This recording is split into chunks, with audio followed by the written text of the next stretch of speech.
kemarin itu kita membahas tentang perilaku baik dan perilaku buruk.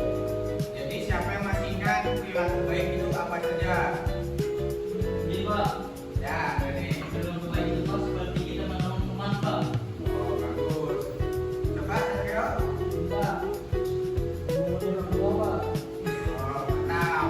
Jadi sekarang Bapak ingin mengajak kalian tentang bagaimana mengatasi sifat tercela.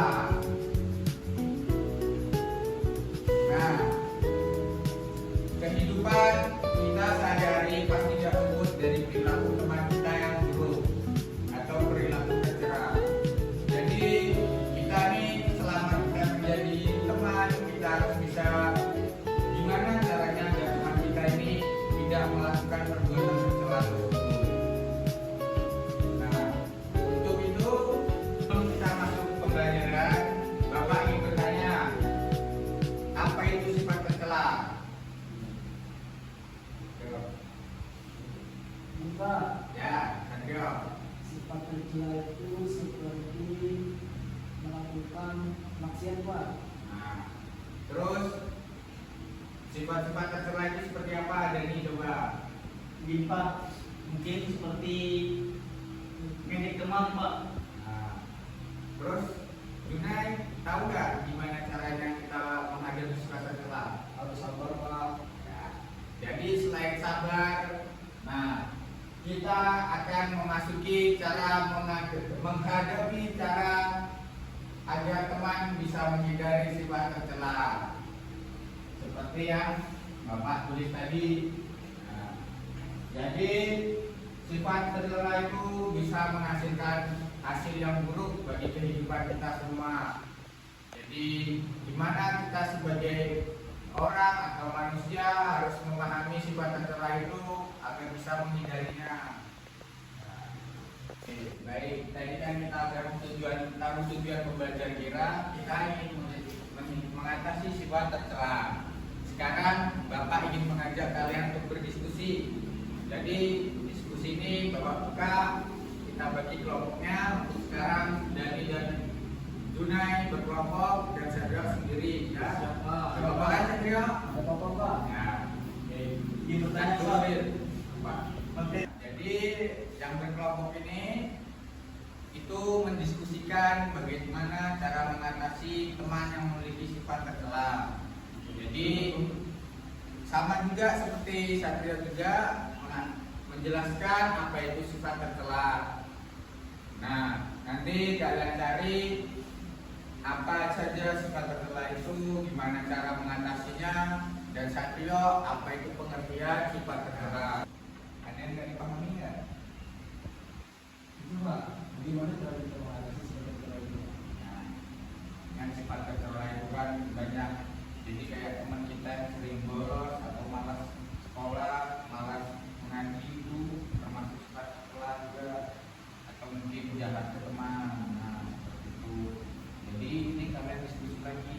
Selain tiga ini, apa yang kalian tahu di kehidupan sehari-hari kalian? Ada lagi? Ini Pak, Pak? bagaimana cara kita mengukur teman kalau melakukan sifat tercela? Sebagai teman kita ini harus menegur dengan baik-baik dulu, ya, menegurnya dengan kata-kata tepat. Gimana buat Satrio? Ada yang ditanyakan? Udah paham semua? Sudah paham Pak, tidak ada yang ditanyakan. Nah, mantap. Ya, jadi ibu kasih waktu, bapak kasih waktu untuk kalian berdiskusi dulu. Gimana? Udah semua diskusinya? Sudah Pak. Ya. Nah, sekarang bapak minta kelompok Dani dan Junai maju untuk presentasikannya. Oke, siap. Nah. Ada sana. Oke, izin Bapak. Nah, Jadi sifat tercela tadi bisa ke teman-temannya. ya. Baik, assalamualaikum warahmatullahi wabarakatuh. Waalaikumsalam. Izin teman-teman, izin Bapak, seperti kami dari kelompok 1 ingin presentasikan hasil diskusi kami tadi. Nah, Nah, jadi tadi kan Bapak sudah mengatakan ada 3 cara mengatasi sifat sombong dan apa itu sifat sombong, sifat tercela tadi. Nah, di sini kami menambahkan mungkin ada 4. Yang pertama itu ada sifat sombong. Nah, jadi sifat sombong itu termasuk sifat tercela. Cara mengatasinya itu dengan cara kita tuh jangan mengeramput, nah, jangan berbohong itu Pak. Paham ya? Ya paham. Nah, selanjutnya itu ada sifat pemarah.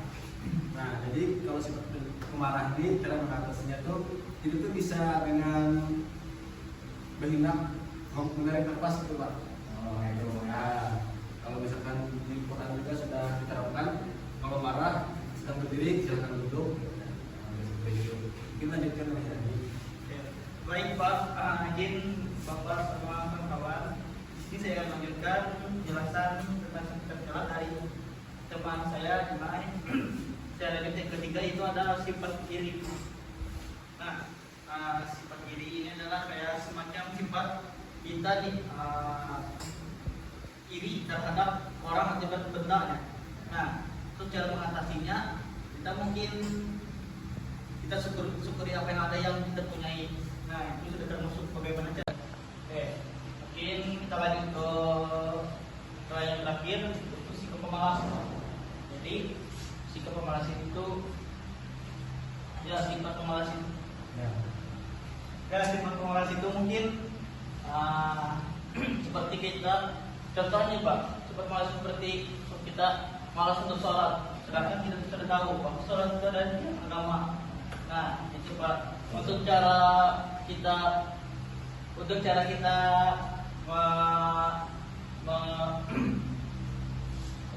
untuk mengatasi sifat pemalas itu mungkin kita harus bisa mulai dari niat Pak.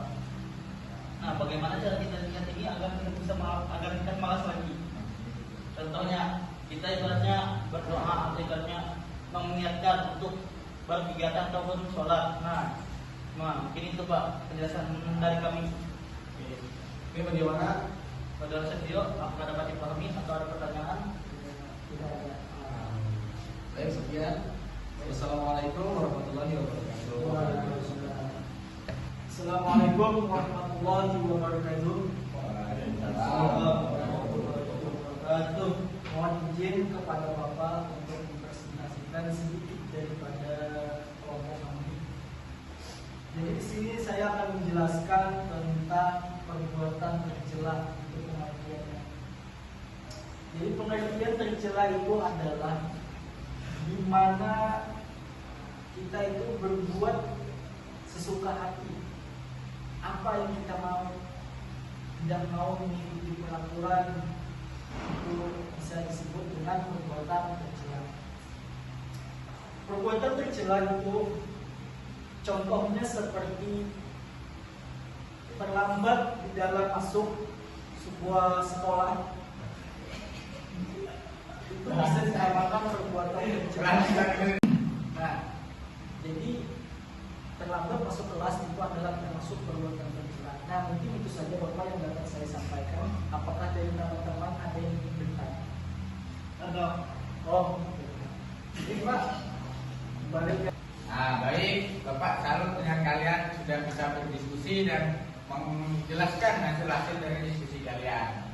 Jadi, Bapak simpulkan bahwa sifat tercela itu terdiri dari sifat-sifat yang jelek, dan sifat tercela itu bisa mengikuti hawa nafsu kita atau diri sendiri kita tentang menjalankan sifat jelek tersebut.